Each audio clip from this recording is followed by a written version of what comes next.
今回は京都橘マーチングバンドに対して各メディアがどのように報じていたのか、台湾を中心に調べて翻訳してみました。長くなるので主要の部分だけご紹介いたします。それでは早速行ってみましょう。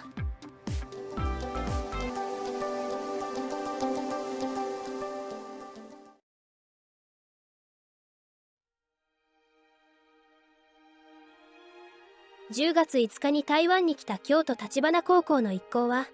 台北を中心とする各地で講演し、ホテルの中でもミニコンサートを開催。地元の高校のマーチングバンドと交流したり、総統府を表敬訪問したりと、連日いろいろなイベントに登場して、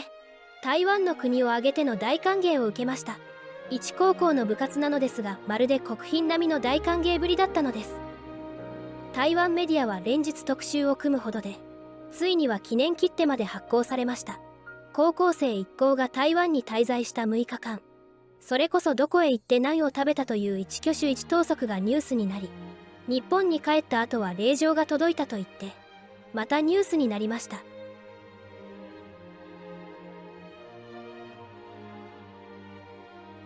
双十節の式典に海外の大規模な楽団が招待されるのは初めて。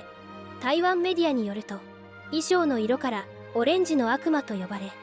台湾にもたくさんファンがいる京都橘吹奏楽部の演奏を担当者がインターネットを通じ視聴したことが招待のきっかけとなった。台湾と日本の友情を世界に示したい考えもあるという。5日に台湾入りした吹奏楽部のメンバー88人の動向は、すでに台湾メディアの注目の的だ。台湾を代表する音楽ホール、国家音楽庁で開かれた日台友好音楽会への出演や台湾の高校生との交流、総統府見学中にサプライズで蔡総統が現れて歓迎を受けたことなどが連日詳しく報じられ、話題を集めている。吹奏楽部部長の竹内さんは、中央通信社のインタビューに、光栄でありがたい、いい演奏をして皆さんに喜んでもらいたいと意気込みを語った。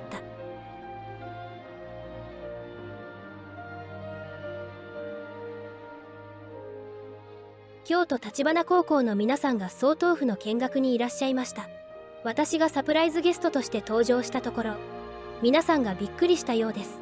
双十節のパフォーマンスのため、わざわざ台湾まで来てくれたことに感謝します。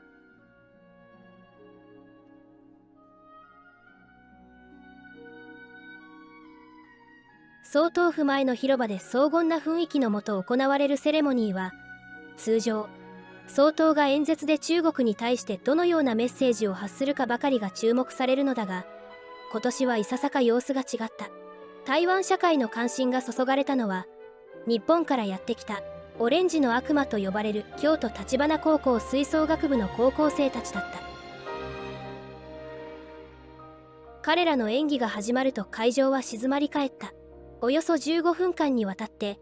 一糸乱れぬ見事な演奏が繰り広げられ、蔡英文総統ら台湾政府の要人たちは総立ちで拍手を送った。今年の式典に限って言えば、主役は総統ではなくオレンジの悪魔たちだった。台湾メディアが連日特集を組むほど。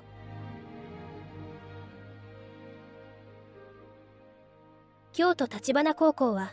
6日の午前に台北市のホテル丸山大飯店でサプライズ的にパフォーマンスを披露し、明るい学生らしさと素晴らしいパフォーマンスで観衆を魅了し、取り囲む人たちは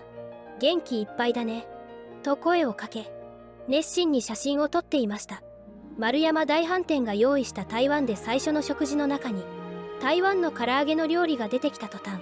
全員から歓声が上がった。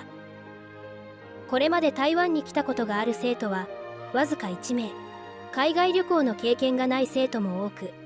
この台湾訪問はとても新鮮で、5日夜はホテルから台北の夜景を楽しみ、とても興奮していたと述べました。それらを打ち消したと言っても過言ではない圧巻のパフォーマンス。どんな政治家の外交交渉より何千倍も効果的で、これこそ真の平和大使と言えよう。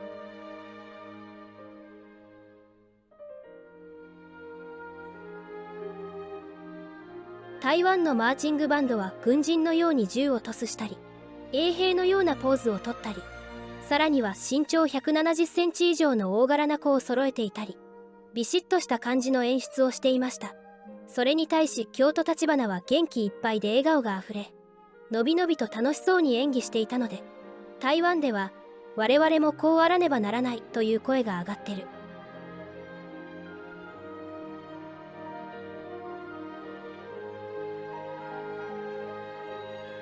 観客がスマホで撮影した動画が YouTube で拡散したことで、